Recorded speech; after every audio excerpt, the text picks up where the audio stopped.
ময়মনসিংহের ত্রিশাল উপজেলার পাঁচপাড়া এলাকায় পবিত্র ঈদ উল ফিতর উপলক্ষে ঈদ উপহার বিতরণ প্রকল্প 2026 এর আয়োজন করেছে সামাজিক সংগঠন আত্মাকোয়া ফাউন্ডেশন। অসহায় ও দুস্থ পরিবারের মুখে হাসি ফোটাতে এই উদ্যোগ গ্রহণ করা হয়। অনুষ্ঠানে সভাপতিত্ব করেন আত্মাকোয়া ফাউন্ডেশনের উপদেষ্টা হাফেজ মৌলানা আলী হুসাইন সাহেব। প্রধান অতিথি হিসেবে উপস্থিত ছিলেন ত্রিশাল আসনের সাবেক এমপি অ্যাডভোকেট আবুল মনসুর আহমেদের সুযোগ্য ভাতিজা 6 নং ত্রিশাল ইউনিয়নের ভবিষ্যৎ কর্ণধার গণমানুষের নেতা চেয়ারম্যান পদপ্রার্থী সরকার আল নাসের, সাবেক সাংগঠনিক সম্পাদক ত্রিশাল উপজেলা যুবদল এবং সভাপতি অ্যাডভোকেট আবুল মনসুর স্মৃতি সংসদ। বিশেষ অতিথি হিসেবে উপস্থিত ছিলেন ত্রিশাল প্রেস ক্লাবের সাবেক সাধারণ সম্পাদক HM জুবায়ের হোসেন।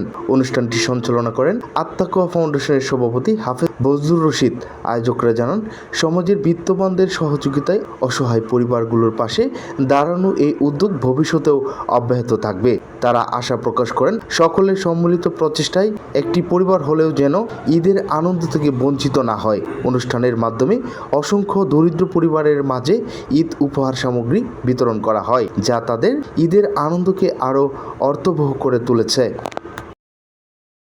আত্মাকোয়া ফাউন্ডেশনের উদ্যোগে আগামী ঈদ উল ফিতর উপলক্ষে 100 ঈদ সামগ্রী 100 জনের মাঝে আমাদের ক্ষুদ্র উদ্যোগে যতটুকু সমর্থন আছে এইটা সংগঠনের 100 জনকে ঈদ সামগ্রী বিতরণ করলাম।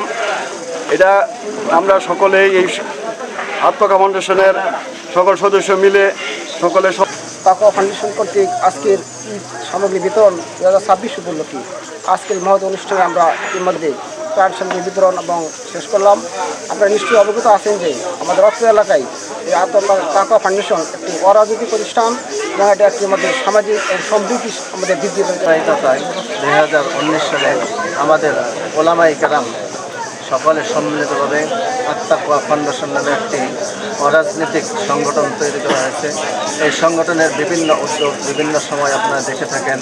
আমরা 2019 সাল থেকে বিভিন্ন সময় ইসলামিক প্রোগ্রাম এবং করোনাকালীন মানুষদেরকে বিভিন্নভাবে সহযোগিতা এবং হত দরিদ্র আত্মাকোয়া ফাউন্ডেশন কর্তৃক আয়োজিত